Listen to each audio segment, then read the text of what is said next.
Hi everyone, welcome once again to my channel, Doctor Quesero TV, and to my program Ask the Cheese Doctor. This is an open window to those people who want to learn how to make cheese, and they don't speak Spanish. And well, I developed this cheese making program. This program in English, so people from other languages besides Spanish can learn how to make cheese. My name is Dietrich Truxes, and I am the cheese doctor. Um, I have two international awards, and one in the World Cheese Award and one in the New Zealand Cheese Award because I live in New Zealand. I live in Auckland, New Zealand. And my plan is to teach you how to make any type of cheese. You can make mozzarella, provolone, Havarti, any type, blue cheeses, any cheddar, any type of cheese. So today we're going to speak about a very important topic: why cheeses do not stretch. So sometimes when we are making cheese, especially when we are making pasta filata cheese or string, which is a string that the cheese that sometimes the cheese doesn't stretch. Well, there is a reason for that, and I'm going to tell you why the cheeses do not stretch and what to consider when you are making this type of cheeses. Um, yeah, basically that. And if you want to learn more about how to make cheese, uh, I invite you to take my English, my cheese for beginners. I'm gonna put the link here just in case if you want to take it. I don't have it. I have the Spanish one. I don't have the English one. Never mind. I'll find it when I get to the presentation. I'll get it. Don't worry. So as I said, this program is only in English. If you are a Spanish speaker, you should go to the other program. Anyway, but if you speak English, you're more than welcome to come here and ask any question that you want. And today, as I said, we're gonna speak about how to make stretchy cheese. Okay, I'm gonna share the screen. We all have things to do. Christmas is about to come. I need to buy my gift for my friends and stuff and for my family. And so this program is going to last half an hour. We're going to speak about 15 minutes of in the presentation and the other 15 minutes in answering questions from the audience. And of course, if you want to ask anything, you're more than welcome. If we extend the time a little bit, doesn't matter. Okay. As I said, my idea is that you guys learn how to make cheese. Okay, I'm going to share the screen. And I'm going to with the presentation. I hope the audio is all right. If the audio is not good, please let me know. I'm having signal here, so it should be all right. Should be okay. Okay, and say, as I said, how to make that our cheeses stretch in a correct way. When we are making mozzarella, for example, mozzarella is the most famous pasta filata cheese. Pasta cheeses that stretches are all of them called pasta filata. This is an Italian term, right? So they are called pasta filata cheese, or some other people call them string cheese because it's like strings. So the key to make this cheese is to control the acidity. I've been telling for a long time that the key to make stretchy cheese is to control the acidity. If the cheese is not very acid, it will not stretch. If it is too acid, it will not stretch either. So we have to be in a certain bandwidth of acidity. I'm going to tell you which bandwidth is. Okay? So I have this, but first of all, I want to tell you why the cheeses stretch or do not stretch. Okay? So let's go. Let's have a look to this image here, right? So as I said before, the key to make the cheese stretchy is to control the acidity. To control the acidity, we need to measure the pH. If the pH is too acid, which means that the pH is between 4.5 to 5.0, in this bandwidth, the cheese is too acid, so it will not stretch. If the cheese or if the curd is between a pH of 5.4 and above, the cheese will not stretch either. And I'm going to tell you two examples of these cheeses. For example, when the cheese is too acid, we call this cheese becomes crumbly. It doesn't stick together.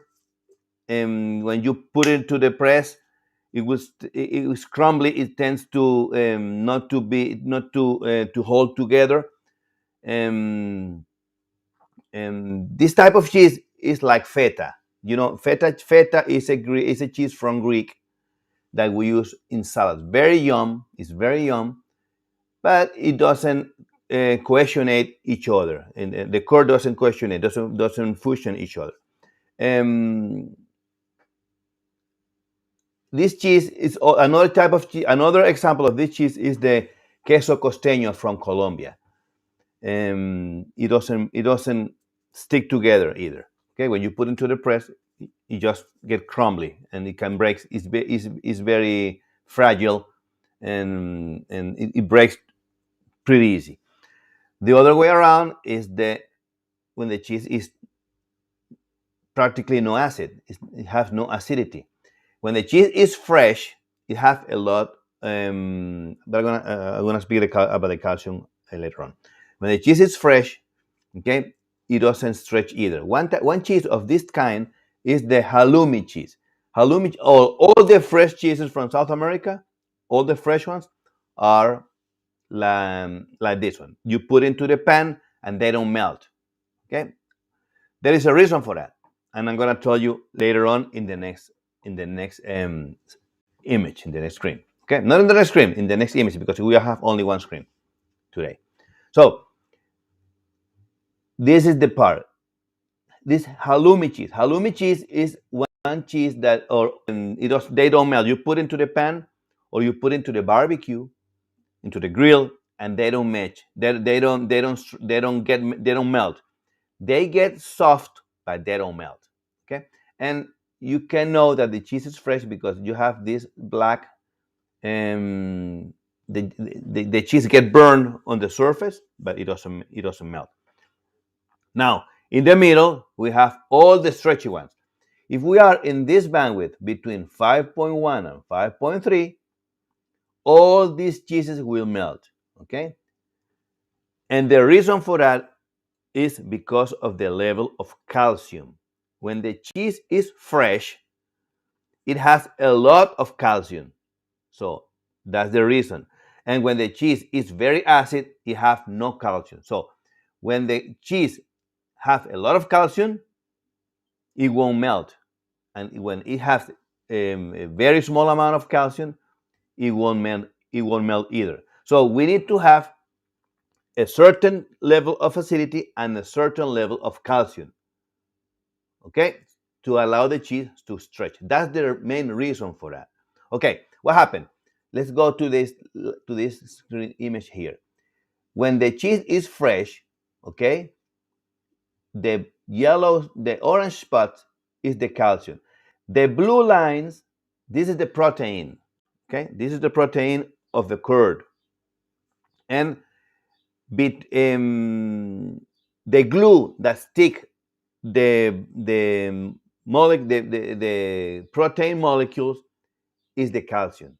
Okay, so between one molecule of protein and one molecule of protein, there is a joint of calcium, and the calcium is like the glue that stick all these proteins molecules. When the cheese start to acidify, the acidity tends to dissolve the molecules of calcium. We call it soluble calcium, but I'm going to go so deep. So when the cheese, what you need to know or what you need to understand is that when the cheese start to acidify, or when the curd start to acidify, the calcium start to denature, okay, and it will pass to the whey, and it start to denature, and but you have to allow a certain level of calcium so the cheese can stretch, as I said here. Okay, so due to the acid production, the calcium get removed from the whole matrix, from the whole network. Okay, for the whole protein network, it start to get removed, and to a certain level. Okay, so see, we have the small spots here, the orange spots. We have less because the acid is being reduced. It's been the acid, the calcium is being reduced by the acidity. Okay, when we apply heat, the remaining calcium and the molecules of protein, when we apply heat, they tend to align in a laminated form. They tend to align each other and interact among them. Okay, they start to interact, and um, the cheese becomes stretchy because when we apply heat, these protein molecules tend to be parallel one to another and start to form fibers. Okay, and this is the main reason why the cheese stretch. If we don't, but sometimes, even though if we are in this level, the cheese doesn't stretch. Why? There are many reasons for that. Sometimes when our milk is raw, okay, when our milk is raw, our calcium is native. I mean, it's from I would say, I mean, it's from the factory. That's if we put it this way, okay. And their milk is raw, and all the calcium that comes from the cow is there. But we need to pasteurize our milk. When we pasteurize our milk, we normally, in average, we lose about 15% of calcium. But sometimes, if we over pasteurize the milk, we lose more than 15%. So there is an equilibrium between the calcium and the acidity. But if our calcium is low because the pasteurization process denature too much calcium, this balance is very delicate, and due to the pasteurization process, this balance will not be as it should be. Therefore, our core will not stretch. In this case, when we notice that, we have to add a little bit of calcium chloride to the curd to do pasta fileta cheese, and that's the and we in this problem in this way we can avoid this problem. Of course, we lose we lose well, we don't lose it because if you see that the curd doesn't stretch, and because you are suspicious that your milk is over pasteurized, doesn't matter, and there is another solution for that, and I'm going to tell you afterwards. Okay, so as I said, if you see that your curd is weak and doesn't stretch, one reason is because your level of calcium is too low because the milk is over pasteurized. You note that your milk is over pasteurized as well when you are cutting the curd. When you are cutting the curd, you notice that your curd is not strong, it's weak, is brittle. So you notice that. So now you see, okay, this curd is brittle, and I'm going to add calcium chloride in my next batch because I'm using the same supplier. So in this case, um, you will not have this problem for the future. You have it in the current batch, but you will not have it in the next batch. What to do if we notice that our level of calcium is too low and we didn't know, and we want to save the curd? Never mind. Okay, in this case, just if the cheese doesn't stretch, put it into the fridge, cover it with plastic film, and let it ripen for a while, 1 week, 2 weeks. So there is a phenomenon called proteolysis. The proteolysis will change the texture of the cheese. And besides what I told you before, another reason why the cheese doesn't melt is because when we are stretching the cheese, and due to the acidification, the curd becomes hydrophobic. It doesn't accept water. So and the heat also allows the curd to be hydrophobic. So we need to let it set, put it in a cold environment, covered with plastic film so it doesn't lose humidity or moisture. Um, in this way, the proteolysis will help the cheese to stretch eventually. All cheeses eventually they stretch sooner or later. Okay, eventually any curd will stretch, unless, of course, it will depend as well of the level of moisture into the cheese. If the cheese is very dry, it will not stretch. Maybe a little bit. For example, Parmesan. Parmesan is a very dry cheese and it's a very hard cheese. It's hard because the level of moisture is very low. But if you put Parmesan into the microwave and it will stretch a little bit, because it don't stretch that much because the moisture level is very low. But if you put, let's say, cheddar is not very hard, but it's not soft either. But if you put cheddar into the microwave, it will stretch. If you put another cheese, for example, Havarti, it's an aged cheese. If you put into the microwave, and it will stretch easily. Okay, so it will depend as well. The stretch will depend of the level of proteolysis into the curd. Okay, as I said, when they when we have a high level of calcium, sorry, a low level of calcium, the cheese don't stretch, and when we have a high level of calcium, the cheese will not stretch either. So we have to have let's say middle level of calcium into the curd to allow the cheese to stretch. Okay, that's the secret. Control the calcium, control the pH, and control the proteolysis. Okay, in this way, you will have always stretchy cheeses in your cheese making process. Okay, well, this is what I wanted to tell you about the cheese making process. Next week, we're going to speak of another topic. I don't remember. I don't know what yet. Um, but it's a surprise for next week. Okay. Now let's go and answer some questions. Of course, if you want to learn how to make cheese, you can take my cheese making course for beginners. It's gonna be in 5 languages. It's in English, it's in Spanish, it's in Chinese, Arabic, and Hindi. So, of course, I am a native Spanish speaker, and all the rest of the languages are captioned with titles underneath. So you just need to put the captions in your I'm using YouTube as a platform. Let's go and have a look to the platform. This is the link. If you go to the link, let me see if we can go to the link.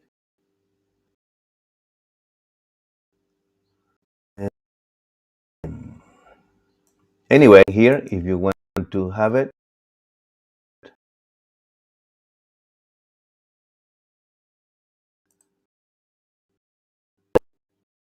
very um, the resources of my computer. I'm I'm planning to buy another computer. Bring it to me, but next year. Okay, never mind. It's not. Well, here it is. No. Let's go with it. I'm gonna go here with the English one. This is the English one.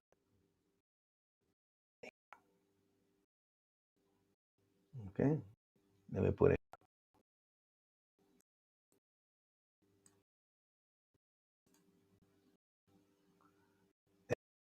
Let me wait. As I said, my computer is very, very poor. The resources are very poor, very slow, and the restream platform also takes a lot of resources from a computer. Okay, this is the one. You just need to go in the brown or the gray one, and you can raise it to the course. Have a look to the land page. There is a video from me. Speak the cheeses. The video is in English. Don't worry. Here's in English. You're gonna make more than 18 cheeses into the video tutorials. I explain all the explain things. Don't explain in videos and in the shows either. So learn the correct way. I would it's worthy. Okay, and maybe make a business. And if you know if you can now you can make more payments to the last to the bottom of the last of the on this year, and you will be transferred. It will give you an appointment with me or with one of mine. You will be able to monthly plan. Okay, you can pay without interest. The cost $260. Well, it's good for Christmas and because in half a price. Okay, the platform is a little bit slow, but anyway, doesn't matter. It's slow from the because I'm using Restream and a lot of resources from my computer. But if you go to the course, it's very fast. Stop sharing the screen and let's go and carry on with the. Okay. Hi, Mana. How are you? It's very pleasure to have you here. Audio good. Okay, I'm very happy because I changed. I know if you notice, guys, I changed the platform. I'm not using streaming anymore. I'm using Restream. It's different. I'm very rusty with anyway. I'm just learning. Still, this platform have it have music as well. If I want to put it, I can put music, but I don't want to complicate my computer with a lot of resources. Anyway, Birch if Vast Tech. I don't know what you are referring to anyway. Well, the audio is good. Okay, I'm very pleased. Okay, let's go and answer some questions. Quick, I didn't update my questions very much, but anyway, someone's asking here: do you add penicillin to the milk or to the curd when making blue cheese? Well, it's depending of the criteria of the cheesemaker. You can do both. You can choose to put the mold into the curd, into the milk, or you can put the penicillin, just spread it like a dust into the curd, or you can do both at the same time. What I always do is I put the mold into the milk, and then I make the cheese normally, achieve the pH target, mold. This type of cheese, they don't get pressed; they just get hooped and thrown around a lot of times, so to allow the drain to allow the way to drain, and then put into a rack. And after a week, you have to pierce the cheese. Once you pierce the cheese, the mold will grow inside. Okay, so this is how you should make blue cheese. I'm gonna make a video how to make blue cheese very soon, and I will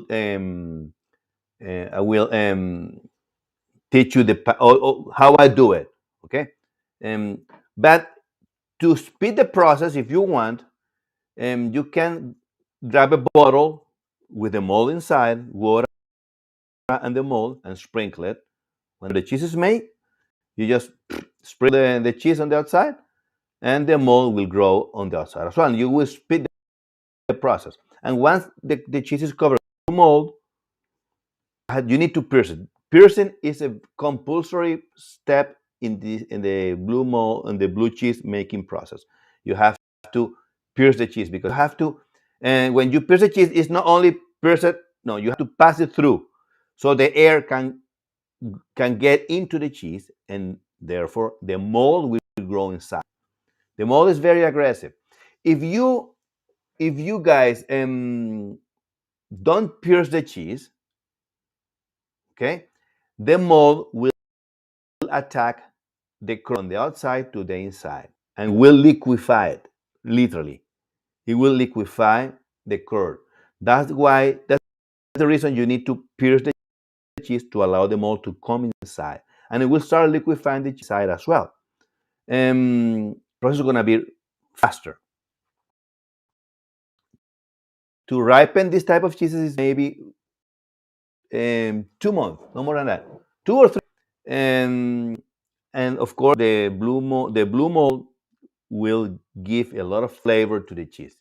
It's gonna be very good. Okay, Manal says, "I'm fine. How are you? I'm very fine. I'm very fine. Preparing for Christmas. I reckon I'm going to take a. Of course, I'm gonna carry on making videos. I'm not gonna make the program after the 24th. I reckon next week I will stop the programs because I need and I'm gonna start on the weekend. I'm gonna explain. I'm gonna tell in next program, which is next week. When it's for the holidays, I reckon I'm going to start again after the week in the weekend after the 10th of January, which is let me see. In January we start the 10th. Would be we start again on the 15th or on the 15th. Our first program for 2022 on the 15th of January. Of course, the videos will not stop. I will carry on making videos, but I will not have the program. You can carry on watching my videos. I try to release a video once a week. Um, um, Yesterday, I released a new video: yogurt with milk without lactose. I haven't finished it yet. It's already online, but it's not translated to English. I'm going to translate it to English today. So you will be able, if you go, give me 3 or 4 hours, so I can have access to the iTunes in English, in Chinese, Hindi, and I haven't had the time to do it, but I will do it today too. This is a new video that I released yesterday, and I want to make blue cheese. I already have the thing is that to make blue cheese, because due to the fact that the mold is very aggressive, I need to put the cheese into a box and then wrap it up with a bag because the mold get everywhere. So and it can contaminate my whole house included, okay, and the whole plant. When we are making this type of cheeses, when I studied them in the New Zealand cheese school, we have cheese vat of liters only for blue mold, for blue cheeses, and we didn't use this vat for any other cheeses because the mold is very aggressive and can contaminate everything. So we have to be very careful with it. Okay. Okay. Let's go with another question and a couple more. It says here, let me see. Here's a question. Do you add the penicillium candidum culture to the milk before coagulation, as I have done it for many years, or to the curd after cutting and draining? And well, for brie, I do both as well. This is a criteria. The cheesemaker is a criteria of the cheesemaker. You can for brie, you can sprinkle the cheese and put the mold into the milk and do the same. Normally, I do both. When I make brie, I do both. I put I put the mold into the milk, make the cheese, and when I am ripening the cheese, I sprinkle it with a solution of water and the mold. Okay, um, to allow the cheese to allow the mold to grow fast. It's very important when you guys are aging this type of cheeses, put it in the ripening box, okay, and you have to allow 85% humidity, okay. So to achieve that, put the cheese into the box, put like a cup of water into the box, cover the cheese with the lid, the box, put the lid on, but um,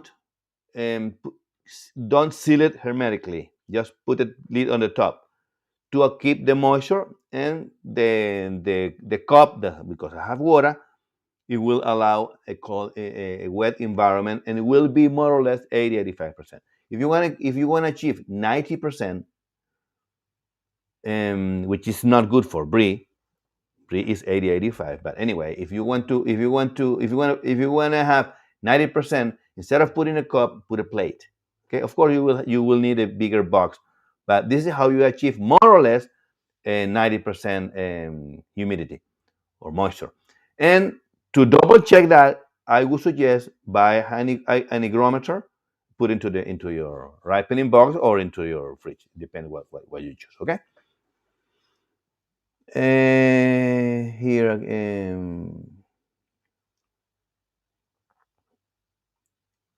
uh, I made cheese with powdered milk, and the cheese has very low acidity, and the curd is very weak and dispersed. Any suggestions, Alejandro? Tell me that. Well, look, making cheese with powdered milk is complicated, but it's not impossible. Okay, um, to make this type of cheeses, I would suggest to make fresh cheeses or ripened or aged cheeses, but no pasta filata cheeses um, with powdered milk. In theory, you should have both, but I have made it twice and I haven't got them. My first one, the curd stretched a little bit, but it was very dry, so it didn't stretch accordingly. So the second time, I couldn't get the mozzarella. So, but I have gotten beautiful fresh cheeses, beautiful and very yum. So to do that, what you need to do is make the milk just by the manufacturer's recommendation, whatever grams or teaspoons of milk per glass of water or per liter of water, whatever. Let the milk set for 1 day. Okay, if you put calcium chloride, it's very important that you put calcium chloride into the curd. Okay, to allow the cheese to allow the milk to get a right level of calcium. Okay, and let it rest for 24 hours. After 24 hours, grab the milk and start the cheese making process as normal. And you will have a very good fresh cheese or ripened cheese if you want to ripen. You can make, with this type of milk, you can make any type of curd cheese. To make pasta filata like mozzarella, provolone, it's complicated. You're gonna get a very dry curd. I need to make a video about it, my third one, but I haven't done it yet. Okay, so I invite you to take the challenge and do it and tell me about it. Okay, that's it. I reckon that's all for today, guys. As I said, if you want to take my course in English, you're more than welcome. Manal, if you want to learn, this is the link in the presentation. It's also in my network, in my social media, and see you next week. I'm still struggling with this platform, so I don't have still the ability to say goodbye. I mean to end the stream, but as I always say, eat cheese because life without cheese is like a love without a kiss. Okay, and see you next week. And next week, I'm going to speak about something